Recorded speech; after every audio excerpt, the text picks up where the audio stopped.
할렐루야. 9월 9일 수요일 큐티 영상 시작하겠습니다. 오늘 말씀은 창세기 42장 1절에서 17절입니다. 오늘 내용은 요셉이 총리가 되어서 이집트를 통치하는 그런 내용을 보여주고 있습니다. 당시에 이집트는 세계 최강의 국가였기 때문에 이집트를 통치한다는 것은 세계를 통치하고 경유하는 것과 동일합니다.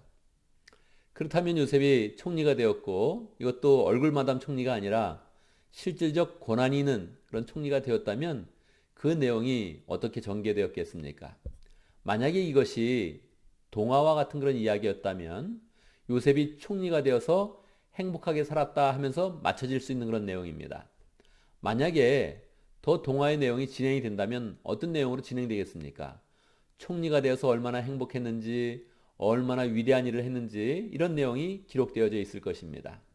그런데 오늘 내용은 요셉이 총리가 되어서 형을 만나는 그런 그 내용이 기록되어져 있습니다.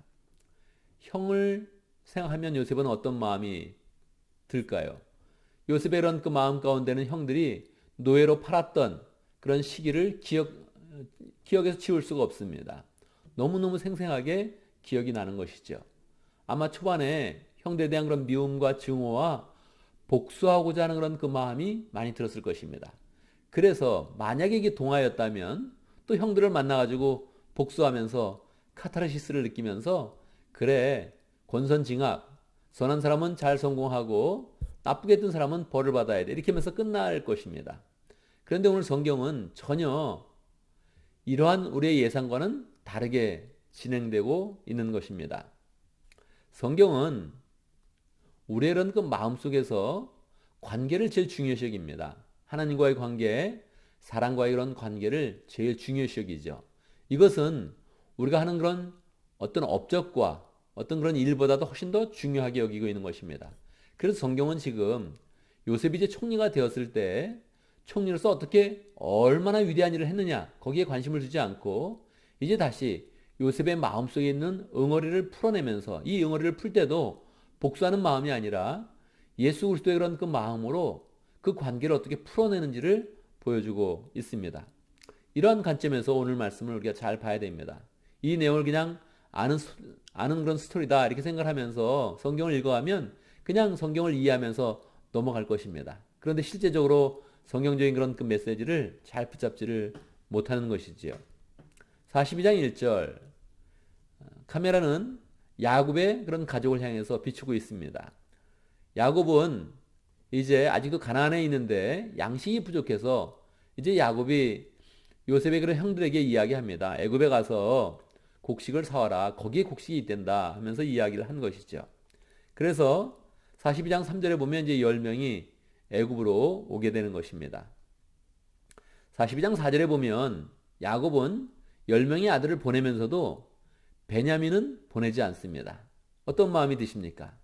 하나님은 요셉의 그런 성품을 변화시키고 또다시 야곱에게 있는 그런 그 마음 가운데 편애의 마음을 지적하고 있는 것입니다. 야곱은 이미 자기가 가장 사랑하는 아내 라헬이 낳았던 그런 요셉을 잃게 되었고 라헬이 낳았던 두 번째 아들 베냐민에 대해서 또 편애를 하고 있는 것입니다. 사실 이러한 문제는 계속 가정의 갈등을 만들고 있는 것이지요. 하나님은 이 문제도 야곱이 지금 편애하고 있으니 나중에 다시 야곱을 변화시키면서 이 문제를 해결할 것입니다. 결국 요셉의 그런 형들이 이집트에 도착하게 되었습니다. 42장 6절이죠. 그때 요셉은 나라의 총리가 되어서 세상의 모든 백성에게 곡식을 파는 책임을 맡고 있었다. 요셉의 형들은 거기에 이르러서 얼굴을 땅에 대고 엎드려 요셉에게 절을 하였다. 여러분 어떤 마음이 드십니까? 그래, 결국 요셉의 형들이 요셉에게 와서 절을 하는구나. 요셉을 팔더니 이제는 그 신세가 초라해져 가지고 요셉에게 절을 하는구나 이렇게 생각을 하겠죠. 우리는 늘 사람의 그런 역사를 볼 때 하나님의 역사를 볼 수 있어야 됩니다. 이것은 잘못한 사람이 잘한 사람에게 고개를 숙이고 절하는 그런 내용이 아니라 하나님께서 요셉에게 처음으로 계시를 주었는데 그 계시가 성취되는 그런 순간입니다. 하나님이 주었던 그런 계시, 하나님이 약속했던 그런 약속이 전혀 일어날 그런 가능성이 없었는데 이제 결국 하나님의 그런 때가 되어서 성취되고 있는 것입니다. 요셉은 예수님을 묘사하고 있기 때문에 예수님 앞에 모든 사람이 절하는 그런 모습을 예표하는 것입니다. 여기에서 요셉은 어떻게 할까요? 만약에 이것이 동화라면 요셉은 복수하는 거죠. 이 복수의 카타르시스, 모든 인류가 느끼는 그런 마음입니다. 사람에게는 복수하고자 하는 그런 그 마음이 있고 복수할 때 느끼는 카타르시스가 아주 독특하게 시원하게 있는 것입니다. 그런데 이것은 하나님이 주시는 그런 그 마음이 아닙니다. 하나님의 역사가 아닌 것입니다. 요셉은 보자마자 껄껄 웃으면서 형들을 조롱하고 감옥에 넣을 수도 있었지요. 그런데 요셉은 이때 새로운 그런 생각을 하게 됩니다. 일단 요셉에게는 상황 파악이 중요했습니다. 그래서 요셉이 그렇게 이야기합니다. 42장 9절. 그때 요셉은 형들을 두고 꾼 꿈을 기억하고 그들에게 말하였다. 그러니까 하나님이 결국 자기의 주었던 그런 꿈을 성취시켜 주시는구나. 계시는 그대로 이루어지는구나. 참 놀랍다 생각을 하면서 이제 새로운 그런 일을 하고자 합니다. 당신들은 첩자들이요 이 나라의 허술한 곳이 어디인지를 엿보러 온 것이 틀림이 없어. 요셉은 이제 형들인지를 알아보는 그런 내색을 하지 않았습니다. 그리고 이제 새로운 그런 이야기를 한번 해보는 겁니다. 그들이 대답하였다. 아닙니다. 총리어른, 소인들은 그저 먹거리를 사러 왔을 뿐입니다. 우리는 한 아버지의 자식들입니다. 소인들은 순진한 백성이며 첩자가 아닙니다. 이제 첩자라고 한번 이야기를 했어요. 그러면서 이야기거리를 술술 풀어내고 있는 것입니다. 요셉이 이때 거짓말을 했다 이렇게 이야기하면 절대 안 되는 것이지요. 초점이 정말 다른 것이지요. 요셉은 거짓말하는 의도가 아니라 지금 이 사람들이 어떤 상황인지, 특별히 자기를 팔았던 형들은 어떤 마음인지를 알고 싶은 것입니다.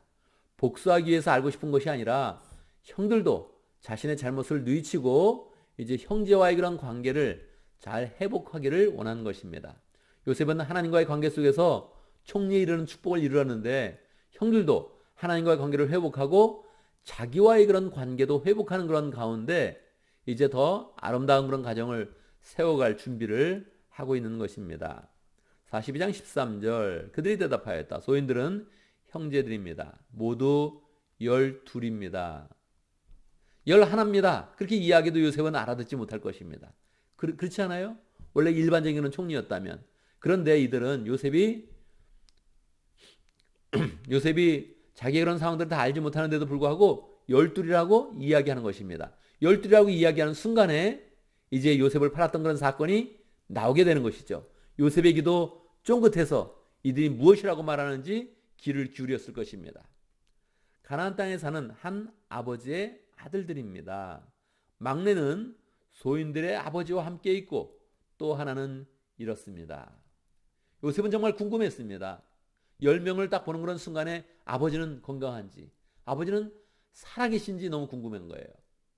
근데 아버지는 살아계시오 이렇게 말할 수가 없어서 일단 첩자들입니다 이야기하면서 이야기를 풀어가기 시작을 한 거죠. 결국은 형들이 그 상황들을 다 이야기하게 된 것입니다. 아버지는 살아있고 또 자기는 베냐민 동생이 너무너무 궁금했는데 어떻게 지내는지 궁금했는데 막내는 아버지와 함께 있습니다. 그런 이야기를 듣게 된 것이죠.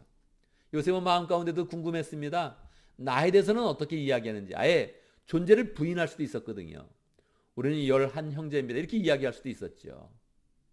그래도 아무도 알아듣지 못하니까. 이집트 사람이라면 알아듣지 못하니까. 그런데 이들이 자기에 대해서도 이야기를 하는 것입니다. 우리는 원래 12이었고 막내는 집에 있고 한 명은 잃어버리게 되었습니다. 한 명은 아마 죽은 것 같습니다. 그렇게 이야기한 것이죠. 그냥 덮으면서 이야기를 한 거예요. 42장 15절 그러나 당신들이 진실을 직면한 길은 있어. 바로께서 살아계심을 두고 맹세하오. 당신들이 막내 아우를 이리로 데려오지 않으면 당신들은 여기서 한 발자국도 벗어나지 못하오. 그렇게 이야기를 했습니다. 일단 요셉은 그 첩자다고 이렇게 이야기를 하면서 그들을 사흘 동안 거기에 가두게 되었습니다. 그리고 막내를 데려와라. 그렇게 이야기를 한 것입니다. 왜 사흘 동안 가둬 두었을까요? 복수하는 마음일까요? 그렇지 않습니다. 복수할 거면 그냥 자신을 밝히고 복수를 하면 되는 거죠. 요셉은 형들에게 시간을 준 것입니다. 지금 이집트에 와가지고 감옥에 갇히면 이 형들이 이상하게 생각할 거 아닙니까? 그리고 자기 가족들에서 이야기하고 나면은 분명히 요셉에 대해서도 언급을 했고 이제 요셉의 그런 사건을 떠오르게 되는 것입니다. 우리가 그때 그러지 말았어야 되는데 우리가 그때 참 못된 일을 해가지고 지금 이렇게 억울한 일을 당하는구나 하면서 이야기를 시작하게 되는 것입니다. 베냐민을 데려오라고 그랬으니 또 아버지는 베냐민을 보내야 할 것이고 베냐민을 보내라 그랬을 때 아버지한테 이 상황들을 다 이야기해야 될 것입니다. 형들에게 약간의 두려운 마음을 주면서 옛날의 모든 그런 과거를 정리하고 다시 브링업해서 다시 이야기할 그런 시간을 주는 것입니다. 요셉은 복수할 그런 그 마음은 없습니다. 그 뒤에 형들이 이야기하는 것을 보면서 요셉은 펑펑 눈물을 흘립니다. 그래서 지금 이 요셉의 마음은 복수의 마음이 아닙니다. 회복의 그런 마음입니다. 이 모든 그런 관계를 회복시켜서 가정을 온전히 세우고자 하는 그 마음으로 이제 옛날의 일을 끄집어내고 형제에 관한 이런 관계를 다시 이야기해서 모든 관계를 회복하고자 하는 것입니다. 요셉은 지금 믿음 안에 굳건히 서 있습니다. 하나님과 관계를 굳건하게 가지고 있고 이 마음 가운데 아쉬움이 있었는데 하나님께서 어떻게 본인의 그런 가족 관계를 회복시킬 것인지 기대하고 있었는데 드디어 형들이 오게 된 것입니다. 때가 되어서 요셉은 복수의 마음을 잘 제어하는 그런 가운데 다시 이 마음에 예수 그리스도의 그런 그 마음을 가지고 하나님이신 그런 지혜로 다시 가족들을 회복할 그런 길을 모색하고 있는 것입니다. 오늘의 말씀을 정리하면 요셉이 총리가 되어서 통치할 때 형들이 등장을 합니다. 이것은 정말로 일반적으로 그냥 복수를 하면 가장 끝나고 아름다운 동화가 될 것입니다. 그런데 요셉은 이제 적극적으로 형들에게 그 모든 그런 상황들을 이야기하면서 형들에게 이야기하면서 자신의 그런 가족 상황을 다 파악을 합니다. 아버지가 살아계시다는 것을 들었고 동생도 잘 있다는 것을 들었고 이제 형들과 어떻게 관계를 회복할 것인지를 모색하고 있는 것입니다. 요셉은 먼저 형들에게 반성할 기회, 생각할 그런 기회를 주면서 이 문제를 어떻게 해결할 것인지 새롭게 모색하고 있습니다. 오늘도 우리는 말씀을 통해서 기도 제목을 붙잡습니다. 첫 번째, 우리의 그런 삶 가운데 하나님과의 관계, 사랑과의 관계를 잘 감당하는 복된 사람이 될 수 있도록 성경은 총리가 되어서 세계를 경영하는 것보다 요셉이 이제 회복된 그런 성품을 통해서 자기의 그런 가족 관계를 어떻게 회복하는지에 더 관심이 있습니다. 이 얘기를 길게 기록하고 있거든요. 이것은 하나님께서 사랑과의 관계를 얼마나 귀중히 여기는지를 보여주는 것입니다. 우리도 늘 하나님과 관계를 풍성히 하는 그런 가운데 사랑과의 관계를 따뜻하게 맺고 풍성하게 맺는 복된 삶을 살아갈 수 있도록 함께 기도합니다. 오늘도 목장을 위해서 기도하는데 오늘 따바친가 목장을 위해서 기도합니다. 이상진 목자님, 루시아 목녀님 축복해 주시고 또 강강성 교사님 축복해 주시고 목장을 잘 세우는 그런 가운데 목원들도 하나님의 사랑을 나누며 영적으로 잘 세워져 갈 수 있도록 함께 기도합니다. 오늘은 교회를 위해서 기도하는데 특별히 저를 위해서 기도해 주시기 바랍니다. 오늘 또 저는 원래 목요일 설교 준비를 하는데 오늘 설교 준비를 마치려고 계획하고 있습니다. 설교 준비를 할 때 하나님께서 은혜 주시고 은혜의 말씀을 또 잘 준비하고 또 그 말씀을 함께 나눌 때마다 우리 교회가 말씀을 잘 듣고 받고 아멘으로 받는 그런 가운데 실천하는 복된 공동체 되어줄 수 있도록 말씀으로 굳게 세워지는 공동체 되어줄 수 있도록 함께 기도합니다. 제가 먼저 기도하고 또 함께 기도하는 시간 갖도록 하겠습니다. 기도합니다.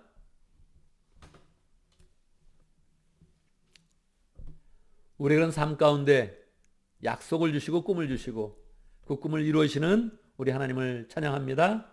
하나님, 요셉이 정말로 이집트에 팔려갔을 때 아무도 그가 총리가 되리라고 생각을 못했는데 하나님께서 꿈을 주셨기 때문에 그를 총리로 삼아주시고 높여주시고 또 처음에 하나님의 계시를 주었던 것처럼 모든 사람이 와서 고개를 숙이고 요셉의 형들도 고개를 숙이는 일을 성취하여 주셨습니다. 하나님 아버지, 우리의 그런 삶 가운데도 늘 약속을 주시고 꿈을 주시고 그 꿈을 성취하는 그런 가운데 우리가 하나님의 사람으로 우뚝 설 수 있도록 축복하여 주시옵소서. 하나님 아버지, 오늘도 목장을 위해서 기도합니다. 이 험한 세상 가운데 하나님 목장을 잘 허락하여 주셨는데, 하나님 아버지, 이 가운데 우리가 늘 하나님의 나라를 세우는 법을 잘 배우게 하시고 하나님의 사랑을 잘 나눌 수 있도록 인도하여 주시고 하나님의 은혜를 흘려보내며 우리의 그런 삶 가운데 하나님의 은혜를 풍성하게 나타내는 복된 공체될 수 있도록 인도하여 주옵소서. 무엇보다도 우리만 좋은 것이 아니라 영혼 구원하여 제사 삼는 그런 가운데, 이 땅 가운데 하나님의 그런 생명을 불어넣으며 하나님의 역사를 불어넣는 복된 삶을 잘 살아갈 수 있도록 축복하여 주옵소서. 따바진과 목장을 축복하여 주셔서 하나님 아버지, 이상지 목자님, 루시아 목녀님 말씀 가운데, 은혜 가운데 굳게 설 수 있도록 역사해 주시고, 목원들도 축복해 주시고, 강강우 선생님 축복해 주셔서 따바진과 지역에서 신학교를 잘 세워가며 말씀을 심으며 교회를 세워가며 하나님의 역사를 잘 펼칠 수 있도록 축복하여 주시옵소서. 하나님, 우리 교회를 위해서 기도합니다. 우리 교회가 늘 말씀으로 굳게 서게 하시고 말씀을 전할 때나 받을 때나 늘 하나님의 그런 그 말씀이 하나님의 능력을 나타낼 수 있도록 역사해 주시고, 하나님 말씀 가운데 순종할 때마다 우리 교회에 늘 하나님의 평강이 있으며 하나님의 부으시는 축복이 넘치도록 역사하여 주옵소서. 말씀 가운데 흔들리지 아니하며 말씀의 은혜 가운데 영의 양심을 삼아서 늘 우리의 그런 삶이 하나님의 은혜 가운데 충만하도록 역사하여 주옵소서. 오늘 하루 주의 은혜 가운데 같이 하시고 우리가 맡은 일들 잘 감당할 수 있도록 역사해 주시고, 주님과 동행하는 그런 가운데 모든 일 가운데 승리할 수 있도록 역사하여 주옵소서. 예수님의 이름으로 기도드리옵나이다. 아멘.